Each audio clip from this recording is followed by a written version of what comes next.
Assalamualaikum. My name is Kana Talat and today I will discuss the comparison between the Cannizzaro and aldol reaction, either similarities or differences. And this lecture will prove to be very beneficial for you people, inshallah. So, first Cannizzaro reaction. Cannizzaro's reaction की पहला जो है इनमें ये types के base पे है। कैनिज़ेरोस reaction की 3 टाइप्स होती हैं, एल्डोल की भी 3 टाइप्स होती हैं। कैनिज़ेरो की 3 टाइप्स कैसे?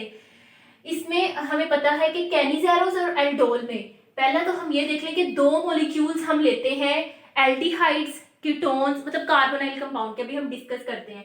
तो 3 टाइप्स कैसे है इसकी? इंटर, एक इंट्रा, एक क्रॉस्ड। इंटर जिसमें 2 मॉलिक्यूल्स यूज हो, 2 मॉलिक्यूल्स चाहे सिमिलर मॉलिक्यूल्स के दरमियान रिएक्शन हो, वो इंटर।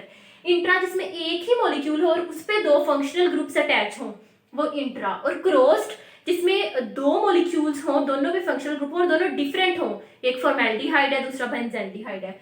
तो इस बेस पे इसकी 3 टाइप्स हैं। इसको बहुत डिटेल से लास्ट लेक्चर में एक्सप्लेन किया गया है, आप देख सकते हैं।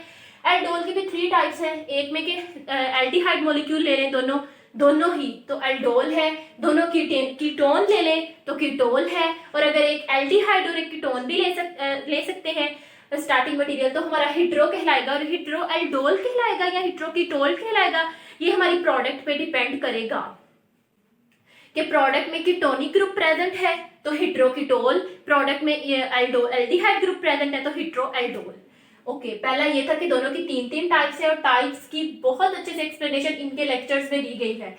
नेक्स्ट है, इसमें भी 2 मॉलिक्यूल्स होते हैं एल्डिहाइड के, इसमें भी 2 मॉलिक्यूल्स होते हैं। इसमें 2 मॉलिक्यूल्स हो सकते हैं एल्डिहाइड के भी, दोनों कीटोन के भी, एक एल्डिहाइड का और एक कीटोन का, तीनों पॉसिबिलिटीज इसमें है। लेकिन अगर हम इसमें देखें इसमें कैनिज़ेरोस रिएक्शन में, तो इसमें दोनों मॉलिक्यूल्स एल्डिहाइड के ही होते हैं और कीटोन के हो भी नहीं सकते दोनों। कैसे? क्योंकि इसमें हमें पता है कि यहाँ पे अगर हम रिएक्शन देखें तो इसने अटैक करना होता है। नेक्स्ट स्टेप में इस मॉलिक्यूल ने अपना हाइड्राइड शिफ्ट करना होता है।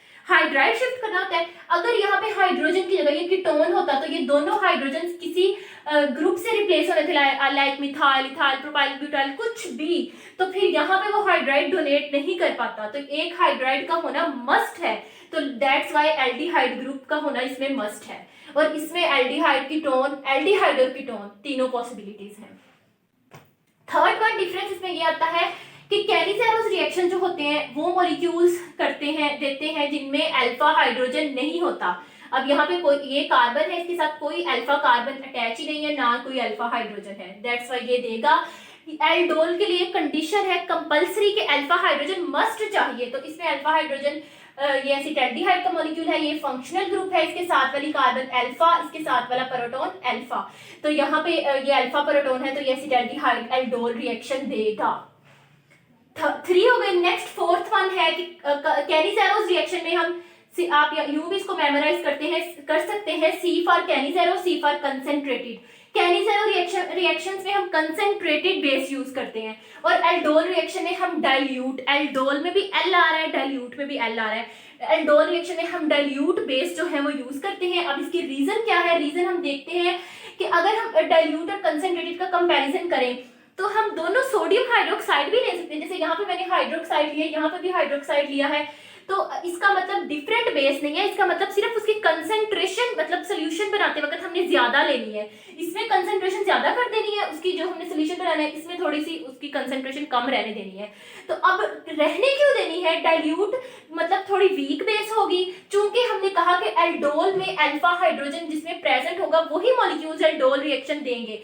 तो जिनमें अल्फा हाइड्रोजन प्रेजेंट होगा वो हमें पता है, साथ विद ड्राइंग ग्रुप लगा हुआ है, ये कार्बोनाइल ग्रुप, ये स्टैंडर्ड इलेक्ट्रोफाइल है और ये विद ड्राइंग ग्रुप है। चूंकि ये लगा हुआ है तो यहाँ से ये इस इलेक्ट्रॉन डेंसिटी अपनी तरफ विदड्रॉ कर रहा है, एज अ रिजल्ट ये वाली कार्बन एसिडिक हो रही है, इलेक्ट्रॉन डेफिशिएंट हो रही है, और इसके साथ जो प्रोटॉन लगा है वो भी एसिडिक इन नेचर हो रहा है, एसिडिक इन नेचर है यूं कह लें। तो मतलब बेस वीक बेस भी आएगी तो उस प्रोटॉन को इजीली एक्सट्रैक्ट कर सकती है। दैट्स व्हाई हम डाइल्यूट बेस यूज करके एल्डोल को रिएक्शन को परफॉर्म कर सकते हैं। एज कंपेयर टू कैनिज़ेरोस रिएक्शन अगर देखा जाए तो यहाँ पे कंसेंट्रेटेड बेस यूज हो रही है। इसकी रीजन ये है कि यहाँ पे अल्फा हाइड्रोजन प्रेजेंट ही नहीं है, यहाँ पे ये हाइड्रोजन प्रेजेंट था, रिएक्ट करके नेक्स्ट इनोलेट बना लिया। यहाँ पर हमारे पास अल्फा हाइड्रोजन ही नहीं है जो एसिडिक और वीक बेस रिएक्ट करके ले ले प्रोटॉन।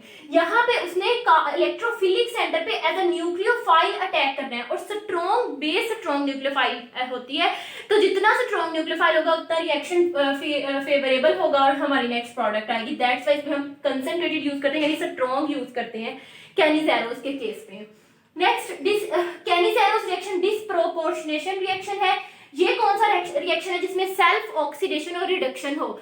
हम ऑक्सीडेशन और रिडक्शन की कई डेफिनेशंस पढ़ते हैं, like oxidation, removal of electrons, removal of hydrogen, increase in oxidation state. तो यहाँ पे हम हाइड्रोजन के बेस पे डेफिनेशन देख रहे हैं सेल्फ ऑक्सीडेशन रिडक्शन की, कि ये हमारे पास कैनिज़ेरोस रिएक्शन था जो हम डिटेल से भी पढ़ चुके हैं कि ये फॉर्मेल्डिहाइड है। इसके दो मॉलिक्यूल्स हमने लेने हैं, बेस के साथ रिएक्ट करवाया कंसंट्रेटेड बेस के साथ, तो एक हमारे पास अल्कोहल बन गई। इस अल्कोहल ने हमें पता है कि इसकी मैकेनिज्म में, कैनिज़ेरोस की मैकेनिज्म में हाइड्राइड शिफ्ट होता है। हाइड्राइड शिफ्ट होती है ना, इस मैकेनिज्म को आप डिटेल से लेक्चर में देखेगा। हाइड्राइड शिफ्ट होती है, हाइड्राइड शिफ्ट, हाइड्रोजन शिफ्ट, और हाइड्रोजन शिफ्ट मतलब जो हाइड्रोजन दे रहा है वो ऑक्सीडाइज्ड प्रोडक्ट हो गई, और जिसने ले ली वो रिड्यूस्ड प्रोडक्ट हो गई। और यहाँ पर हमारे पास ये अल्कोहल, इसने वो हाइड्राइड लिया है जो मैकेनिज्म में मतलब शिफ्ट करवाया गया है, इसने लिया है, ये रिड्यूस्ड प्रोडक्ट है, इसने दिया है ये ऑक्सीडाइज्ड प्रोडक्ट है। यहाँ पे ऑक्सीडेशन रिडक्शन की डेफिनेशन हो रही है on the basis of hydrogen. Removal of hydrogen is oxidation and addition of hydrogen is reduction. जबकि इसके केस में ऐसे कोई प्रोडक्ट्स ऑक्सीडाइज्ड और रिड्यूस्ड प्रोडक्ट नहीं बन रहे, एक ही प्रोडक्ट बन रहा है जो कि जिसके आगे कंडेंसेशन करवा दे तो alpha beta unsaturated aldehyde ketone बन जाएगा, और ये बीटा हाइड्रोक्सी कीटोन। मतलब इस केस में आप यूं कह लें कि कोई भी ऑक्सीडाइज्ड और रिड्यूस्ड प्रोडक्ट नहीं बन रही, एक बन रही है। दैट्स व्हाई हम इसको कहते हैं कि सिंपल रिएक्शन हो रहा है एल्डिहाइड्स और कीटोन्स में। नेक्स्ट हमारे पास आ जाता है प्रोडक्ट्स का डिफरेंस। कैनिज़ेरो रिएक्शन में जो प्रोडक्ट्स बनती है आपके सामने है, एक अल्कोहल बनेगी और एक कोरेस्पोंडिंग साल्ट बनेगा। जो बेस का यूज करें उसका कोरेस्पोंडिंग साल्ट, यानी salt of sodium salt of formic acid या सोडियम फॉर्मेट। ओके, इसमें जो हमारे पास प्रोडक्ट बनेगी वो ये हमारे पास अल्फा कार्बन है, सॉरी ये फंक्शनल ग्रुप है, इसके साथ ये वाली कार्बन हमारे पास अल्फा कार्बन है, ये हमारे पास बीटा कार्बन है। यहाँ पे हमारे पास बन गया बीटा हाइड्रोक्सी एल्डिहाइड ये प्रोडक्ट। इसकी कंडेंसेशन करवाने के बाद अल्फा बीटा अनसैचुरेटेड एल्डिहाइड है ये, तो अल्फा बीटा अनसैचुरेटेड एल्डिहाइड बन जाएगा इसके केस में। और अगर यहाँ पे कीटोन आएगा प्रोडक्ट में तो अल्फा बीटा अनसैचुरेटेड कीटोन बन जाएगा। उन लोगों को ही इन कंपैरिजंस की और डिफरेंसेस की समझ आई होगी जिन्होंने पहले कैनिज़ेरोस और एल्डोल के लेक्चर्स डिटेल से लिए होंगे। तो इसलिए मैं बार बार कह रही हूँ कि इनके लेक्चर सुनने के बाद फिर आप ये कंपैरिजन स्टडी कीजिएगा और मेमोराइज कीजिएगा।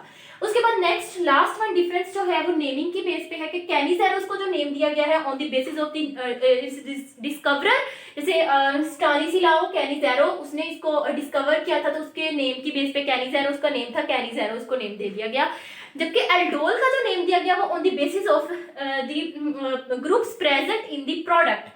यहाँ पे Al फॉर एल्डिहाइड है और Ald फॉर एल्डिहाइड है और OL फॉर अल्कोहल है।